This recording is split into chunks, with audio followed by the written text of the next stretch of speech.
You know, sometimes a decision made halfway across the globe ends up sparking a huge debate right here at home. And that's exactly what's happening right now with a really tough question. Should the United States actually ban social media for teenagers? In this explainer, we're going to dive into the mental health side of things, the rules that are already being set elsewhere, and the really big questions about freedom that this whole thing brings up. Let's get into it. When you think about it, the initial promise of social media was pretty amazing, right? Connect the entire world? And in a lot of ways, it actually worked. It lets ideas just zip across oceans in a second, and you can share your life with people thousands of miles away. On a global scale, it's been a total game changer for how we all communicate. But here's the thing.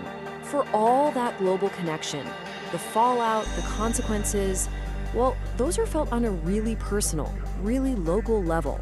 They're felt inside our own homes, in our schools, and maybe more than anywhere else, they're felt inside the developing minds of teenagers.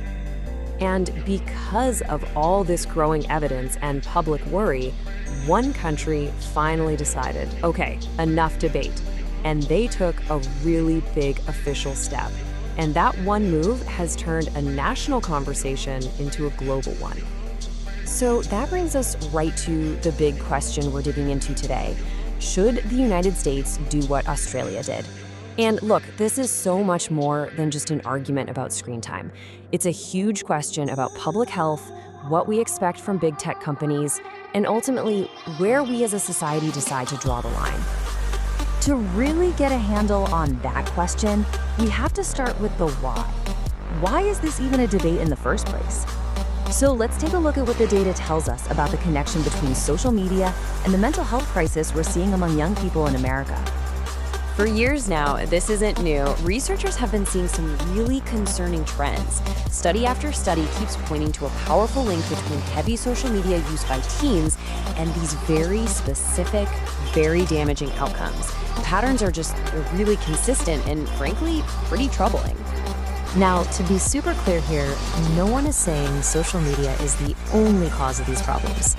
What the evidence really suggests is that it's like a powerful accelerant. It takes all the normal pressures of being a teenager, comparing yourself to others, peer pressure, that fear of missing out, and it just pours gasoline on the fire, amplifying everything 24/7. And here's where the story takes a really interesting turn. While we're all having this public debate right now, this information, it isn't actually new. In fact, it turns out the public is years behind what the tech companies themselves already knew. Thanks to leaked internal research, we're talking studies done by the social media companies themselves, we now know they were aware of these negative effects years ago. Their own data, not from critics, but their own data, confirmed that their platforms could make body image issues worse, increase anxiety and depression, and lead to serious emotional distress, especially for the youngest people using them. And this really gets to the core conflict of the whole system. These platforms all run on something called the attention economy. In that world, success is measured by just one thing: keeping you engaged. The algorithms are built to get an emotional reaction out of you, good or bad, it doesn't matter. Why? Because whether you're happy, angry, or scared, you keep scrolling. And in that system, young users are an extremely valuable prize. So you take that business model that's driven by profit, you combine it with all these rising mental health concerns, and that's exactly what pushed Australia to make its move, to finally just draw a legal line in the sand. The policy they came up with is actually very straightforward. They passed a law that basically restricts social media access for anyone under 16. The platforms now have to use age verification systems to block kids who are underage, and if they don't, they face massive fines. Now, this next part is the key to why this whole thing blew up into a global story. The Australian government was really smart about how they framed this. It wasn't about censorship or free speech. They presented it as a public health law, plain and simple. A way to protect kids' mental well-being, just like other safety rules we already have. And that brings the whole conversation right back here to the United States. Because a law like that in America would run headfirst into this really unique and powerful conflict that's kind of baked into our country's DNA. See, on one side, you've got freedom of expression. I mean, it's a cornerstone American value. But on the other side, we have a long history of laws designed to prevent public harm, where the government steps in to protect people, especially kids. Just think about it. We have seatbelt laws, age limits to buy alcohol, rules against advertising cigarettes to children. In all those cases, we as a society decided the risk of harm was big enough to put a limit on total freedom. Of course, it's not that simple. Any talk of a ban like this comes with some really valid, practical problems. Critics point out, and they're not wrong, that age verification isn't perfect. Teenagers are clever. They'll find ways to get around it. And then there are the huge privacy concerns about how you even collect the data to enforce a rule like this. But that pushes us to ask an even deeper question. Is the point of a law like this to have perfect, 100% foolproof enforcement? Or is the point to set a new standard for society? To make a really clear statement that the way things are now, with kids having wide open access to these powerful platforms, is just not acceptable anymore.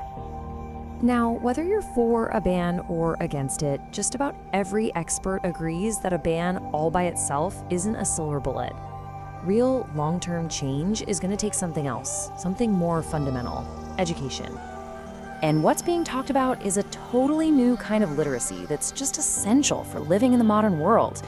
It means teaching teens that algorithms are not neutral. They're actually designed to make you feel certain emotions. It means showing them how social media can amplify comparison and create unrealistic expectations. And maybe most important, it's about explaining that their attention is literally the product that's being bought and sold. So this isn't just about digital skills anymore. It's about mental health literacy. So we end up right back where we started, with this really unavoidable question. We've seen the mental health data, we've seen the business model that drives these platforms, and we've seen the precedent that another country has already set. So the question for the United States is still out there. If this system is powerful enough to change the behavior of adults, what exactly is it doing to the minds of kids? And should America start thinking about drawing its own line? So this explainer has laid out the background and the key pieces of the puzzle. In a few days, we're going to release a full debate on this very topic, right here on this channel. We'll explore all the arguments for and against a ban like this. Is it vital protection, or is it government overreach? We really hope you'll stay tuned.